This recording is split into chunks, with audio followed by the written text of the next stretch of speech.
ప్రేమని పక్కన పెట్టేస్తారు, భయాన్ని పక్కన పెట్టేస్తారు, ప్రాణం అంటే అసలు ఏమాత్రం పట్టించుకోరు, అసలు అదంతా లేదు సార్. ఫర్ ఎగ్జాంపుల్ ఒక 2 అవర్స్లో మీరు చనిపోతారు అని మీకు తెలిసింది అనుకోండి ఆర్జీవి గారు, 2 అవర్స్లో ఉమెన్ పవర్ ఈ రెండిట్లో మీరు దేన్ని కోరుకుంటారు? ఈ రెండు కాకుండా ఇంకా దేని కోరుకుంటారు? ఐ థింక్ విమెన్, ఎందుకంటే 2 అవర్స్లో పోతుంటే పవర్ ఏం చేసుకుంటాం అంతే. విమెన్ అయితే అట్లీస్ట్ ఒకసారి లాస్ట్ టైం సెక్స్ చేసి చచ్చిపోవచ్చు. పవర్ ఏం చేసుకుంటాం. రెడిక్యులస్ అంటారు మిమ్మల్ని చూసి, ఇంకా చెప్పాలంటే తిరుగుబోతు అంటారు, ఇక నానా మాటలు అంటారు ఆర్జీవి గారు. ఎక్కడ ఒక దగ్గర కూడా మిమ్మల్ని హర్ట్ చేయవా? సోషల్ మీడియాలో కానీ మిమ్మల్ని డైరెక్ట్గా చెప్పిన? ఎందుకంటే ఇప్పుడు నేను I'm very clear about what I'm. నేను తీసుకున్న అన్ని కాన్షియస్ డెసిషన్స్. నేను ఏది కూడా ఇంపల్సివ్గా తీసుకోను. అప్పుడు మీరు నేను అనుకున్న దానికి డిజర్వ్డ్ కన్నా ఎక్కువ పొగిడితే మీరు అదవనుకుంటాను, మీరు తక్కువ అనుకున్నా మీరు అదవనుకుంటారు. ఎందుకంటే నాకు నా ఒక్కడికే తెలుస్తుంది నా గురించి. సో అప్పుడు ఇంకోటి కామెంట్ చేయడానికి వాడి పర్స్పెక్టివ్ కరెక్ట్ అవ్వచ్చు, కానీ వాడు నా వరల్డ్లో ఎగ్జిస్ట్ అవ్వడాడు. ఆర్జీవి ఈ సమాజంలో ఉండటానికి పనికిరాని వాడు కాదు ఒక టైటిల్. ఆర్జీవి ఆయనే ఒక ప్రపంచం.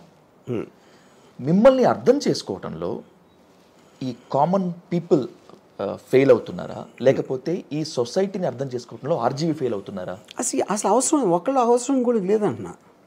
ఇప్పుడు నేను కబుక్కుని ఇప్పుడు చచ్చిపోయాను అనుకోండి, ఏమో అవుతుంది. మ్యాక్సిమం అయితే 1 గంట 2 గంటలు ఇక్కడ న్యూస్ బ్రేక్ అవుట్ అవుతుంది, అంతే అయిపోయింది. తర్వాత వాళ్ళ పనులు బిజీగా ఉంటారు. ఒకవేళ రీబర్త్ ఏదో ఉంటే నేను అక్కడ ప్రత్యక్షం అవుతా. నేను ఎగ్జామ్లో కోత అయ్యి పడతానా పంది అయ్యి పడతానా నాకు తెలియదు, ఒకవేళ ఉంటే నేను చెప్పేది. సో నా నేను అందుకనే ఒకవేళ ఉంటే అంటే నా కంట్రోల్లో లేని దాని గురించి నేను ఆలోచిస్తాను. I only I'm busy in working towards what is in my control.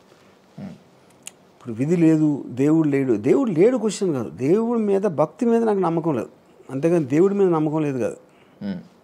దేవుడు ఉన్నాడంటారు సార్? నాకు తెలీదు, అందుకని అన్నా అన్నోన్ ఫ్యాక్టర్స్ అన్నీ. ఓకే, కానీ నా కంట్రోల్లో లేనప్పుడు ఉన్నా లేకపోయినా నాకెందుకు ఇంకా అది.